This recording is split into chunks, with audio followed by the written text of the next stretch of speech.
कहानी एक नए और खतरनाक मोड़ पर पहुंच चुकी है।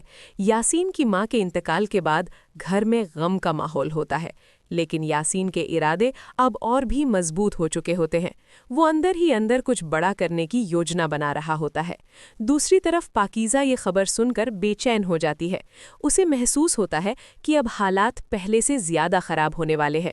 फराज उसे समझाता है कि डरने की जरूरत नहीं है और वो हर कदम पर उसके साथ खड़ा रहेगा। पाकीज़ा उसकी बात सुनती है, लेकिन उसके दिल में छुपा डर अभी भी खत्म नहीं होता। उधर सुमन और आसिम इस केस को लेकर गंभीर हो जाते हैं। उन्हें लगता है कि अब हर फैसला बहुत सोच समझ कर लेना होगा, क्योंकि यासीन अब किसी भी हद तक जा सकता है। दूसरी तरफ अकबर अब भी उलझन में है।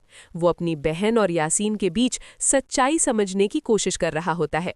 उसकी माँ उसे समझाती है कि उसे अपनी बहन पर भरोसा करना चाहिए, लेकिन अकबर के मन में शक अभी भी बाकी रहता है। उधर नूर भरी अपने अतीत के दर्द से बाहर निकलने की कोशिश कर रही होती है।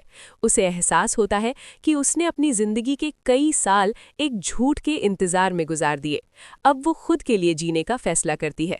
दूसरी तरफ जुबैर अपने किए पर पछता रहा होता है। वो सोचता है कि अगर उसने सच पहले बता दिया होता तो आज हालात कुछ और होते। इसी बीच यासीन एक बार फिर पाकीज़ा को धमकी देता है।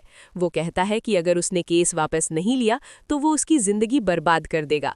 इस बार पाकीज़ा डरती तो है, लेकिन पीछे हटने का फैसला नहीं करती। वो हिम्मत जुटाकर कहती है कि अब वो सच के लिए लड़ेगी, चाहे कुछ भी हो जाए। फराज उसकी हिम्मत बढ़ाता है और उसे भरोसा दिलाता है कि वो अकेली नहीं है। एपिसोड के आखिर में माहौल और भी तनावपूर्ण हो जाता है।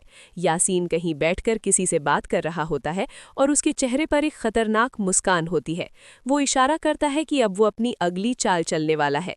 दूसरी तरफ पाकीज़ा अपने फैसले पर कायम रहती है, लेकिन उसे आने वाले खतरे का अंदाजा नहीं होता। कहानी यहीं एक बड़े सस्पेंस के साथ खत्म होती है।